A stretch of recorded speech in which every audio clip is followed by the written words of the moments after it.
علیکم ورحمۃ اللہ وبرکاتہ۔ امید ہے کہ اللہ کے فضل و کرم سے آپ سب خیریت سے ہوں گے۔ ہم ہیں قرآن کے سفر کے ساتھ اللہم فقہنا فی الدین ربی زدنا علما۔ آج جو ہم سبق پڑھیں گے یہ رکوع، یہ ایسی مطلقہ یا بیوہ کہ جن کے بچے ہوں ان کے نان نفقے کے بارے میں اس میں بتایا گیا، اور ایسی عورتوں کے بارے میں بتایا گیا کہ جو اپنی عدت کو پورا کر چکی ہوں، تو آیا وہ نکاح کسی اور کے ساتھ کر سکتی ہیں یا نہیں۔ تو چلتے ہیں اپنے سبق کی طرف۔ بسم اللہ الرحمن الرحیم۔ وَإِذَا طَلَقْتُمُ النِّسَاءَ، جب تم طلاق دو عورتوں کو، فَبَلَغْنَ أَجَلَهُنَّ، پس وہ پوری کر چکیں اپنی عدت، فَلَا تَعْضُلُوهُنَّ، پس نہ ان پر زیادتی کرو، أَن يَنكِحْنَ، کہ وہ نکاح کر رہی ہوں، أَزْوَاجَهُنَّ، کسی دوسرے مرد کے ساتھ، إِذَا تَرَاضَوْا، جب وہ راضی ہوں، بَيْنَهُمْ، آپس میں، بِالْمَعْرُوفِ، اچھے طریقے سے، ذَلِكَ يُوعَظُ، یہ نصیحت ہے، بِهِ، اس شخص کے لیے، مَنْ كَانَ مِنْكُمْ، جو تم میں سے، يُؤْمِنُ، ایمان لاتا ہو، باللہ، اللہ پر، والیوم الآخر، اور قیامت پر، ذالکم ازکا لکم، یہ تمہارے لیے کیا ہی خوب ہے، واطہر، اور پاکی ہے، واللہ، اور اللہ تعالیٰ، یعلم، جانتا ہے، وانتم، اور تم، لا تعلمون، نہیں جانتے۔ اب اس آیت مبارک میں یہ بتایا گیا کہ مطلقہ جب اپنی عدت پوری کر چکے تو اس پر زیادتی نہ کرو، وہ چاہے تو کسی اور کے ساتھ نکاح کر سکتی ہے جب وہ آپس میں رضامند ہوں، اس میں کوئی حرج نہیں۔ والوالدات، اور وہ مائیں، یرضعن اولادہن، جو دودھ پلاتی ہوں اپنے بچوں کو، حولین کاملین، وہ 2 سال پورے کرے، لمن ارادہ، جو ارادہ رکھتا ہو، ان یتم الرضاعۃ، کہ وہ پورا کرے گا رضاعت کو، وعلی المولود، اور بچے کے باپ پر ہے، لہو رزقہن، اس کا کھلانا، وکسوتہن، اور اس کا پہنانا، بالمعروف، اچھے طریقے سے، لا تکلف، نہیں اللہ تکلیف میں ڈالتا، نفس، کسی جان کو، الا، مگر وسعہا، اس کی طاقت کے مطابق، لا تضار، نہ تکلیف ہو، والدۃ، اس کی ماں کو، بولدہا، بچے کی وجہ سے،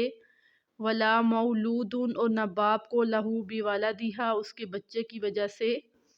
وعلی الوارث، اور اس کے جو وارث ہیں، مثل ذالک، ان پر بھی اسی طرح ہے،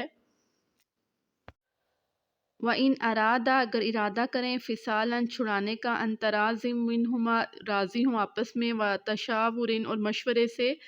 فَلَا جُنَاحَ عَلَيْهِمَا، تو اس پر کوئی حرج نہیں، وَإِنْ أَرَدْتُمْ، اگر ارادہ رکھیں، أَنْ تَسْتَرْضِعُوا، کہ دودھ پلوائیں، أَوْلَادَكُمْ، اپنی اولاد کو، یعنی دائی سے، فَلَا جُنَاحَ عَلَيْكُمْ، تو اس پر بھی کوئی حرج نہیں، إِذَا سَلَّمْتُمْ، جب راضی ہوں، ما آتیتم، اور جو دیں، بالمعروف، اچھے طریقے سے، واتقوا اللہ، اور ڈریں اللہ سے، وَاعْلَمُوا، اور جان لیں، ان اللہ، بے شک اللہ تعالیٰ، بما تعملون، جو تم کرتے ہو، بصیر، دیکھنے والا ہے۔ اب اس آیت مبارک میں بتایا کہ جو مطلقہ ہے اور اس کے بچے ہیں تو وہ بچے باپ کے پاس نہیں جا سکتے جب تک وہ بچے بالغ نہ ہو جائیں، وہ بچے ماں کے ساتھ رہیں گے، اور باپ کی ذمہ داری ہے کہ ان کا خرچہ ماں تک پہنچائے۔ اور لینے کی ایک صورت یہ ہو سکتی ہے کہ اگر ان کی ماں شادی کر لے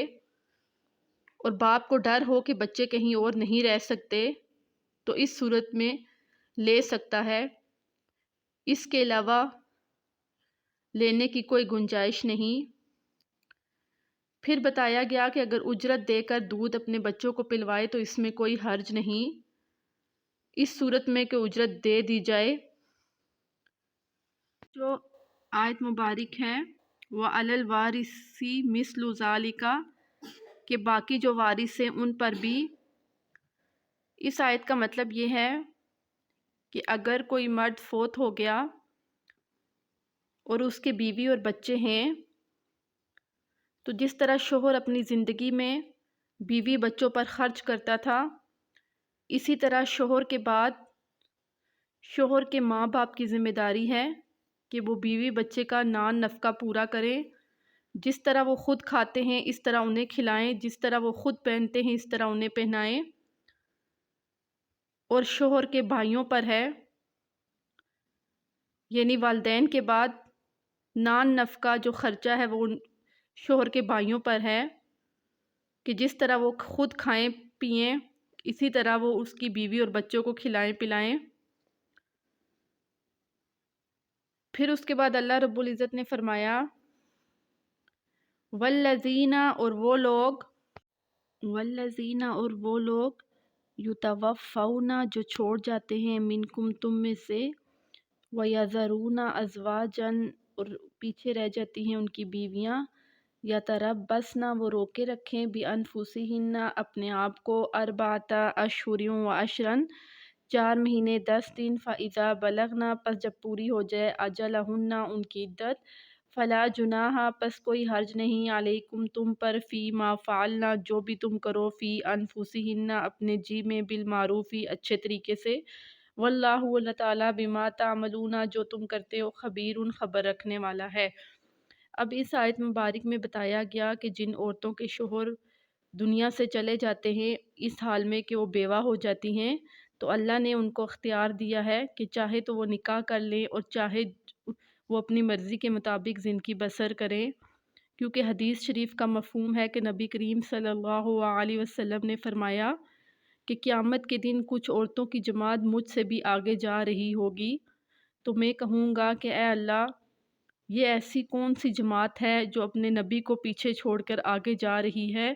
تو میں دیکھوں گا کہ وہ عورتوں کی جماعت ہوگی اور میں ان سے پوچھوں گا کہ یہ کون ہیں، تو کہا جائے گا کہ اے نبی یہ تیری بیٹیاں ہیں، وہ بیٹیاں ہیں کہ جو جوانی میں بیوہ ہو گئی اور انہوں نے بچوں کی خاطر قربانی دی اور اپنے جذبات کو سینے میں دبا لیا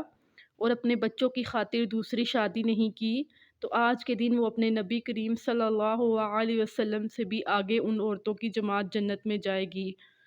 تو اس آیت مبارک میں اختیار دیا گیا کہ چاہے تو وہ نکاح کر لیں اور چاہے تو وہ ایسی زندگی بسر کریں۔ اسی کے ساتھ ہم اپنا درس ختم کرتے ہیں، انشاءاللہ اگلے درس میں پھر ملیں گے، تمت بالخیر، اللہ حافظ۔